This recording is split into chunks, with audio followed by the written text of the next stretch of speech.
Hi guys, I just want to talk about something that my grandfather taught me, who was blind.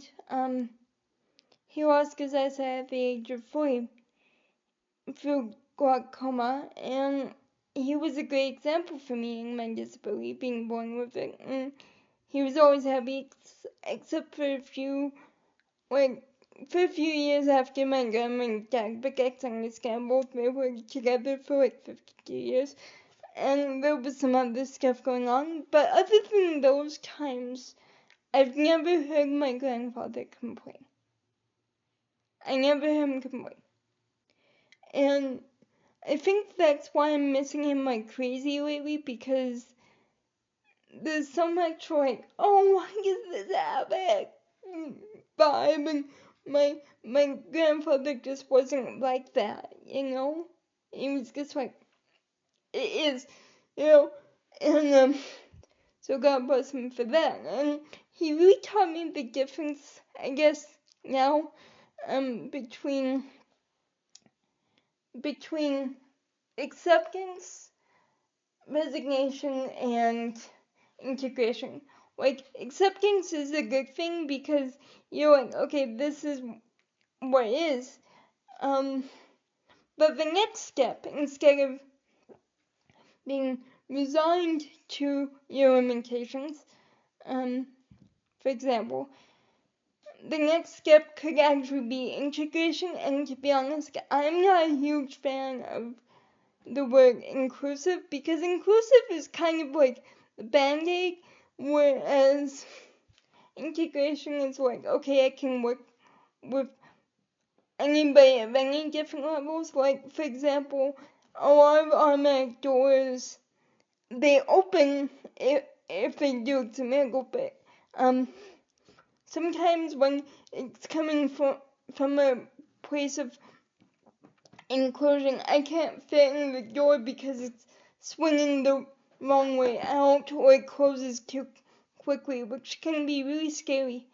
And sometimes it does feel like people don't care, but that is a lie. That's a lie. People care. They just need to be shown how to care in a more integrated way. And what I mean by that is they just need to be shown, okay, no, the door needs to be held open in case somebody has mobility issues, in case somebody has a stroller and needs to walk more slowly. Like, integration is actually working with what you have. And that's why I love my church so much.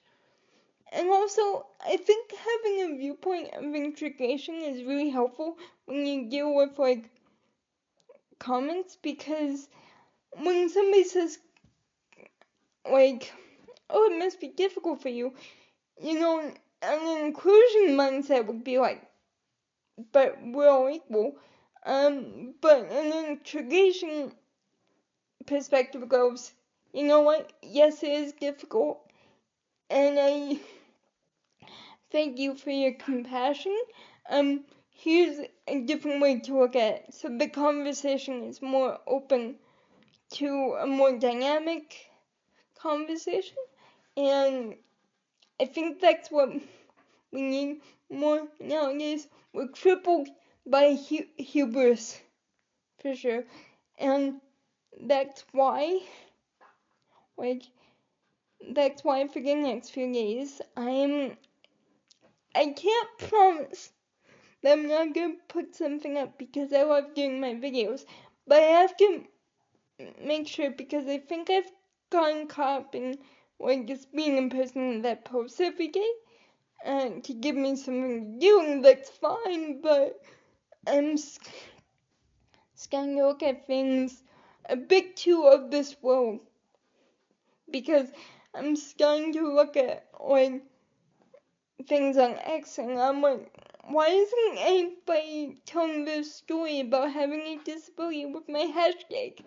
about Tracy, you know? And it's not about me getting traction. It's about God's grace. It's about faith. It's about teaching people about disability. It's not how many people listen. It's that I'm willing to put myself out there, and I'm willing to follow God's will. And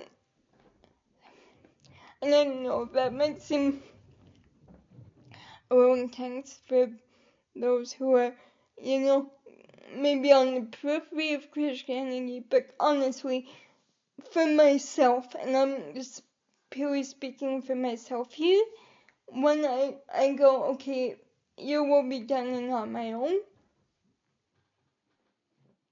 I speak a lot better. I understand what people are trying to say better. It's not like this huge fight of, I don't need to be healed. It's more like this, oh, thank you very much for your compassion, and, and, and, like, so it's that sort of thing, where we can either look at something as a detriment or a curse or a blessing, and I think my grandfather definitely taught me how to see the blessings in life, and I truly thank him for that, and may I make you proud, Gub Gub. God bless everybody.